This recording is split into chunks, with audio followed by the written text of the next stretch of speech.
The date is Monday, July 19. This is the news on PBCJ. I'm Simone Absalom Gale. Holding major exams in the midst of a pandemic is no mean feat. Despite having to make adjustments to the administration of the Pbcj exams, given the COVID-19 challenges, 84% of the grade 6 students who sat the exams were placed in a school of their choice. The information was shared at a virtual press brief on the results of the primary exit profile examination on the weekend.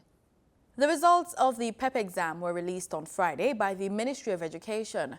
Minister of Education, Youth and Information Favour Williams says a part of the cohort of 37,139 students who sat the examination were placed in schools within their proximity. As you will recall, since 2015, parents have been given the opportunity to indicate 2 additional school choices to the standard 5 that they had in the past. These 2 additional choices were selected from a cluster of schools that were within a 10-mile radius of their attending primary schools. 4,315, or 11.58%, of the students were placed in secondary level schools that are in proximity to the schools they currently attend. The Education Minister says parents can get the results through the school and the usual channels. They can also see it online. The Ministry has also offered online access to the results, and this is available at parents.dpisonline.com, and I'll repeat that. Parents, P-A-R-E-N-T-S, .dpisonline, all one word, .com. This site is designated to present parent reports to all parents and guardians of students who are transitioning from primary level institutions to high schools. Mrs. Williams says the placement score for students was based on multiple tests. The computation of the placement score for 2021 comprises of 5 tests. The first would be the grade 4 literacy, the grade 4 numeracy, the grade 4 PEP performance task in mathematics, the grade 4 PEP performance task in science, and then this year in 2021, the grade 6 ability tests. Similar to the grade 6 achievement test, the primary exit profile uses the total placement score for ranking and placing students based on a weighted formula of standardized test scores. The grade 4 exams were worth 20%, while the grade 6 ability test accounted for 80% of the students' final grade. Minister of Education, Youth and Information Favour Williams says the education sector has a special responsibility to transmit society's values, and teaching students and administrators about sexual harassment is one such value. The education sector has a special responsibility to transmit the awareness to our students as to what constitutes sexual harassment, and to take special care to ensure that we have an environment that protects all our students from sexual harassment. I particularly call on our tertiary institutions to ensure they apprise themselves of this current legislation and that sexual harassment sensitization becomes embedded in the curriculum. Minister Williams says a bulletin has been sent to school leaders instructing them to take steps to eliminate incidents of sexual harassment. As the ministry with the charge of developing young minds, we have a responsibility to develop policies to address sexual harassment, conduct workshops, training sessions with all teaching staff and other employees, ensure that the issue of sexual harassment is incorporated in the curriculum, put in place a complaint or grievance procedure or committee to handle reports of sexual harassment from students, protect against victimization and false accusations, and to ensure that the accuser and accused have an equal chance to be heard. Madam Speaker, governments have recognized that aside from being a violation of human rights, sexual harassment can hamper development. I am proud of the steps that this government is taking at this time to address this very important issue. The Education Minister was making her contribution to the debate on the Sexual Harassment Protection and Prevention Act 2021 in Parliament on Tuesday. The bill was passed with 10 amendments. There is an old saying that crisis brings opportunity. The challenges brought on by the COVID-19 pandemic offer opportunities to serve others and to extend human kindness to those on the downside of advantage. This is the mantra of the Kagura Foundation. Established in 2019, the foundation has been serving stricken communities in Fort Lauderdale. Carol Francis put the spotlight on this altruistic group. At the crack of dawn, volunteers of the Kagura Foundation gathered at the Essential Learning Center to prepare sandwiches and care packages before making their way to Riverwalk in Fort Lauderdale to set up their station to meet the needs of some of the most vulnerable in that community. Started in 2016, the Kagura Foundation has been providing food and hygiene packages to thousands of people in Fort Lauderdale, Florida, who are homeless or at risk during the COVID-19 pandemic.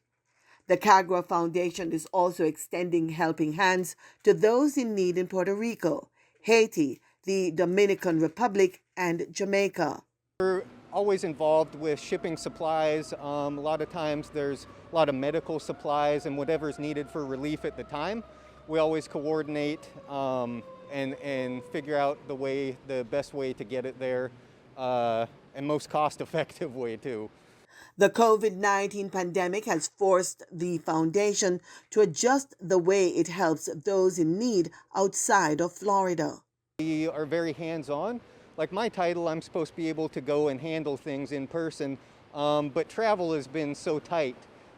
So it's made it so internationally, basically we're working through our different avenues, the people we know, and having to do things basically with our hands tied, kind of stuck over here in Florida.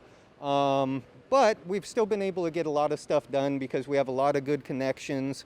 You know, we've been able to do medical supplies and things for Haiti. We've been able to get a lot done considering we haven't actually been able to go out and oversee the process, which is usually very important for us because we want to make sure everything's getting done right, money's getting used right, everything's very accountable and transparent.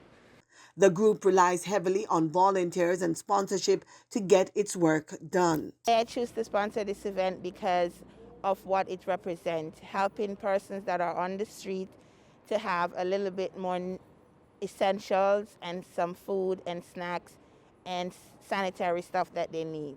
I have partnered with the Kagura Foundation with the Christmas Toys for Tots where they did in Jamaica. I have sponsored some of their events where we feed homeless, where we've collected clothes and shoes and we've given out to moms and baby products to moms that are newborn and need stuff. Sandwiches, water, juice, snacks, and in the care packages, toiletries for males and toiletries for women.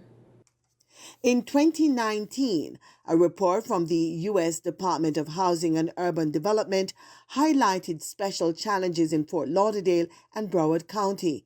These areas were ranked as having the 5th highest rates of homelessness. Against this backdrop, the Kagura Foundation is working tirelessly to stand in the gap.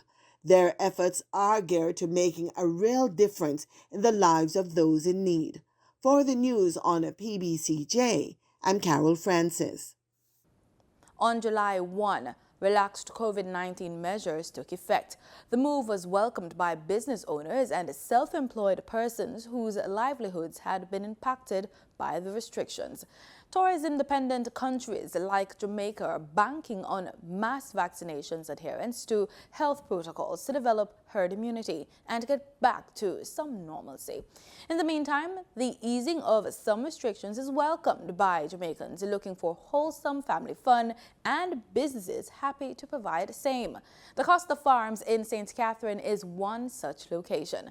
PBCJ's Melvin Pennant took a trip out to the attraction recently. Here's what he found. Tourism is no doubt on the rebound, and with the COVID-19 restrictions relaxed, people are coming out in their numbers to have fun. We're here today at the DaCosta Farms in St. Catherine, Hill Run. Let's see what's taking place. We got on location about 10:30 a.m. and already the place was abuzz with visitors from all walks of life filing in to enjoy the day's activities on offer. In the week, we open from Wednesday to Sunday. So from Wednesday to Friday, we don't have a lot of persons, but on the weekends, the place is full, as you can see. Paintball shooting was a big hit with the visitors. The shooting range director ensured that the patrons were briefed on the rules and equipment operations, and then it was action time. Cannot press, pull back, select, and it's good to go again. Helmets down, guns off, safety, go!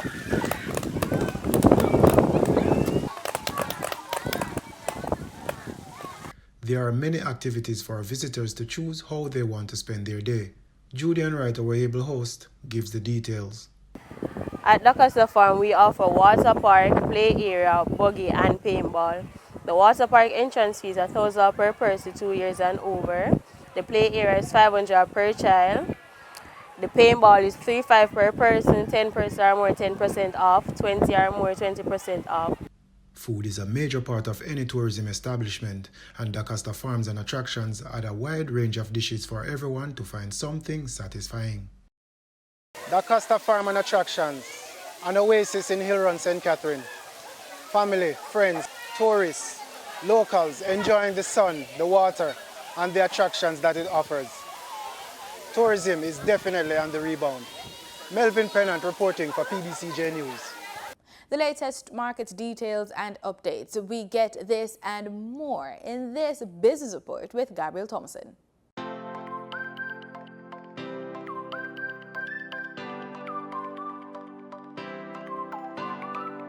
In Friday's trading session, the JSE Combined Index declined by 948 points to close at over 423,000 units.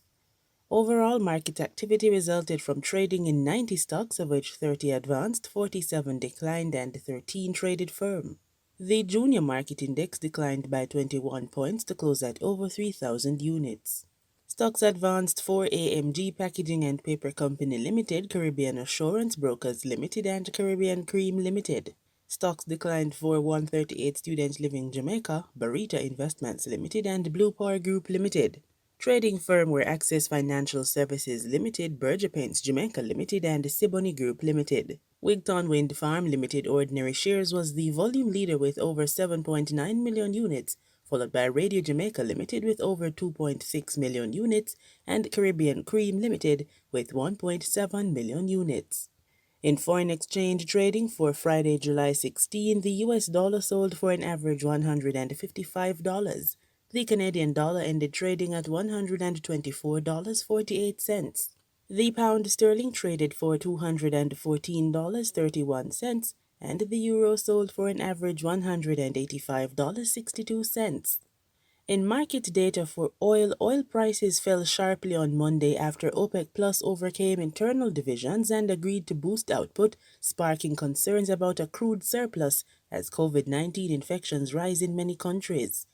Brent crude futures slid 1.53 points to settle at $72.06 a barrel. West Texas Intermediate crude lost 1.63 points to $69.93 a barrel. And on that note, we close this Monday edition of the Business Report Inside the News on PBCJ. I'm Gabrielle Thompson. Pleasant viewing.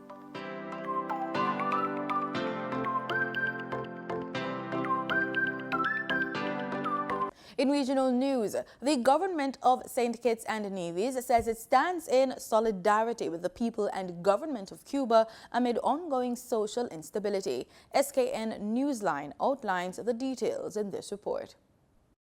The government of St. Kitts and Nevis says it stands in solidarity with the people and government of Cuba, as the nation is experiencing significant social instability at this time. In a press release, Prime Minister Dr. Timothy Harris underscored the cordial bilateral relationship shared between the Federation of St. Kitts and Nevis and the Republic of Cuba, and said that the government of St. Kitts and Nevis stands in solidarity with the Spanish-speaking Caribbean nation that is undergoing a period of difficulty at this time. The Prime Minister said, Cuba at this moment in its history is experiencing significant social instability at this time, said Prime Minister Harris on his television program Leadership Matters. Cuba has never seen the protest and the magnitude and the type that it is now being evidenced, and we hope that the situation would soon return to calm. It is a critical situation, and we, of course, have high favor for the government and people of Cuba, who have always been with us in the Caribbean, who has provided free education to many of our citizens and residents, and even in our fight against this dangerous pandemic has made available to us its experts in health, and a brigade from Cuba has come to help us. Dr. Harris said that St. Kitts and Nevis's resident ambassador to Cuba reported that President Miguel Diaz-Canel convened a press conference with key ministers to discuss issues relating to unprecedented widespread protest on July 11th. Cuba's communist government stepped up its crackdown against demonstrators and activists on Monday, cutting off most communications with the outside world, deploying security forces across the country, and arresting more than 100 people, many of whose whereabouts remain unknown, activists said. Well-known dissidents and civil rights activists are among those detained by Cuban authorities in the aftermath of unprecedented nationwide protests that shook Cuba Sunday. I am Jacinthia Teixeira, reporting for SKN Newsline. The food and beverage sector in Trinidad and Tobago reopens today. After being closed for 2.5 months, restaurants and other food establishments can offer their services through takeaway, curbside pickup and delivery options. Kimberly D'Souza of TTT Live has more on the sector's preparations in this report. Many food establishments across the country completed last-minute preparations over the weekend ahead of the restaurant sector's reopening on Monday. In the east, one pizzeria appeared to be refurbishing the branch as construction workers cleaned and retiled some of the areas. In Port of Spain, staff and other employees were spotted cleaning glass windows, power washing the streets, and painting gates and fences. Similar scenes were spotted in South. TTT News captured a supplier of burger buns delivering the items to a popular food restaurant at the bottom of High Street in San Fernando, which, no doubt, wanted to ensure they were well stocked. Many establishments are expecting large numbers of customers to turn up at their businesses on Monday, as the sector has been closed for 2.5 months. Back in April, Prime Minister Dr. Keith Rowley announced the closure of restaurants and bars, which he argued encouraged gatherings in large numbers and at that time might also have contributed to a rise in positive COVID-19 cases. However, at a press conference in July, Prime Minister Dr. Rowley announced the reopening of the sector with drive-through, pickup and curbside pickup options only. While many are expected to show up at their favorite restaurants on Monday, Prime Minister Dr. Rowley reminded persons that they should not gather. He also encouraged them to maintain the 3 W's, washing hands, wearing masks, and watching your distance. The food that's opening up tomorrow on Monday is takeaway, no in-house dining, it's curbside delivery, and take your food and scatter. A release from the Ministry of Health said the sale of food and drink by restaurants and street vendors will be allowed on a temporary basis from Monday through Sunday. It also added that restaurants, caterers and persons in the food industry may also supply or distribute prepared meals for sale to supermarkets, greengrocers, bakeries, poultry depots, retail membership discount stores, wholesale stores for the provision of food, medicine, pharmacies, convenience marts attached to petroleum stations, or persons ordering catered orders. In-house dining shall remain strictly prohibited, and there shall be no consumption of any food or drink on the precincts, premises, or roadside of said establishments, and the sale of alcohol shall also remain strictly prohibited. Kimberly D'Souza, TTT News. In Guyana, more than 400 community service officers from indigenous communities are set to benefit from skills training as a result of a collaborative project between the Ministry of Amerindian Affairs and the Ministry of Labor. Newsroom Guyana tells us more. The Labour Minister Joseph Hamilton, in his remarks at the signing ceremony for the Memorandum of Understanding, outlined that the launch was significant, as it was done on World Youth Skill Day, held under the theme Reimagining Youth Skills Post-Pandemic. Hamilton highlighted that the government has adapted excellently to the ongoing pandemic and is equipping the younger generation with the technical and manpower needs of society by ensuring that occupational tendencies are attained. With this in mind, the Labour Minister underscored the need for youths to be multifaceted and not confined to one skill, a key factor in the training being undertaken by the community service officers in Indigenous communities across Guyana. A one-talent, one-skilled person cannot survive the next 5 and 10 years. Cannot, will not.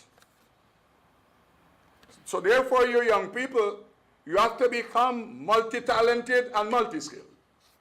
You can be comfortable. It's not when I was growing up, and I've grown up a long time ago, without telling you my age. But the point is, when I was growing up, I was young like you, I could depend on one skill set. And even recognizing that the world was not so difficult to navigate, the gentleman that is speaking to you here, as indicated by the chair, if politics didn't work out good for him, he could have fallen back on something. You know, I have something else. I have other lives that I've lived and I can live. So you young people, as much as this training you will complete it, don't resign yourself. Meanwhile, Minister of Amerindian Affairs Pauline Sakai noted that the government will spare no expense when it comes to the development of its human resource, as marked by the training. She encouraged the receiving CSOs to make the best of the opportunity, as it can serve as a means to propel them to greatness. We have to make special effort to ensure that we have both genders accessing the level and type of training that our ministry is offering, and by extension, the PPP civic government to young people across this country and to the Amerindian and hinterland youths. Our country has a very rich history. However, we also have a history whereby access to opportunities have not always been easily obtainable. With the advent of the People's Progressive Party's civic government, we became the clearinghouse for the once limited opportunities to young people. The project is being implemented in order to provide high-level training within a range of technical competencies, namely field operation and maintenance of tractors, solar installation and maintenance. Those skills, according to Minister Sakai, are necessary to enable the CSOs to provide services needed within their communities and to improve the living social and economic conditions for themselves and their families. Reporting for the newsroom, I am Shakima Day. Over now to sports. The Lindy Delapenha Golf Classic, one of the most popular events on Jamaica's golfing calendar, resumed on the weekend. The annual Golf Classic, named in honor of Lloyd Lindbergh Lindy Delapenha, was put on hold for a year due to the COVID-19 pandemic. Marlon Samuels has more in this report. The fourth staging of the Lindy Delapenha Golf Classic took place over the weekend, after a year-long absence due to the COVID-19 pandemic. The Golf Classic is put on by the Monroe Old Boys Association to celebrate the life and works of Mr. Delapenha. Lloyd Lindbergh Lindy Delapenha started playing competitive football while attending Wilmer's Boys' School, before heading to Monroe College. At Monroe, he excelled at a number of sporting activities. In his heyday, and come to think of it, all his days were heydays. Yes, in his heyday, not only football, but cricket, hockey, and athletics were areas of excellence, and school colors which he also achieved in tennis, boxing, and gymnastics. School colors is when you have performed in the other sports, so all the other sports plus cricket, boxing, gymnastics. If Lindy Delapenha alone had represented Monroe College at Boys Champs in 1945, the time Monroe won, he would have accumulated enough points to place the school third at Champs. Right. It is said it was from then J3 started considering limiting the number of events athletes enter. His exploits while a schoolboy on the football field are legendary. In football against Calabar at Monroe, Calabar was leading 4-1 with 10 minutes to go. The Calabar headmaster in those days went down to Santa Cruz to send a congratulatory telegram to the Calabar family in Kingston. Legendary sportsmaster Ken Dunleavy inspired Lindy. Lindy energized his team and Monroe won 5-4. Is that untruthful? The question is asked, is that the untruthful telegram that is framed and displayed at Calabar? I suspect that. Lindy Delapenha reportedly turned down the opportunity to run for Britain in the 1948 Olympics and instead focused on football. He became the first Jamaican to play professional football in England. He began his football career at Portsmouth and became a legend while playing for Middlesbrough. On his return to Jamaica, he worked for 30 years at the now defunct Jamaica Broadcasting Corporation, JBC. There he wore several hats, including sports anchor, director of sports, and host of a morning talk show. Lindy contributed so much to Jamaica's development by his participation and his activity in sports. But not only that, he was one of the best sports broadcasters. Yes. And he contributed to the landscape of broadcasting in Jamaica. He had the right voice, he had the right deportment, he did it just right. On leaving JBC, Mr. Delapenha spent many hours playing rounds of golf. He died in 2017 at the age of 89. The ashes of Mr. Delapenha were sprinkled on the Caminas golf course. Daddy's wish was that his ashes would be sprinkled on the 18th hole. And so we got permission from Caminas to have that done. And his ashes were sprinkled and a royal palm was planted. And I certainly can't believe how much it's grown. It looks so healthy and beautiful, and all I can say is that that was his wish, and we were so glad that we were able to grant that wish to him. A plaque to commemorate his life and work was recently unveiled at the Caminas Golf and Country Club.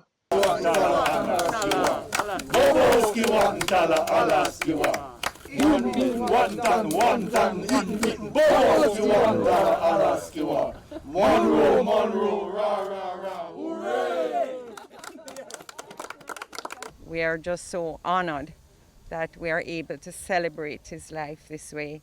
And we'd like to thank Minister Grange for taking time out of her busy schedule to be here. It's very special to Linda and myself and my children and her children, because he was not only the greatest sportsman, but he was the greatest father and grandfather, and he's now a great-grandfather. So thank you, Monroe College. You will always have a special place in our hearts. For the news on PBCJ, I'm Marlon Samuels. And that's all we have for you today. Join us tomorrow, same time, same place, as we do it all over again. You've just watched the news on PBCJ, the People's Station.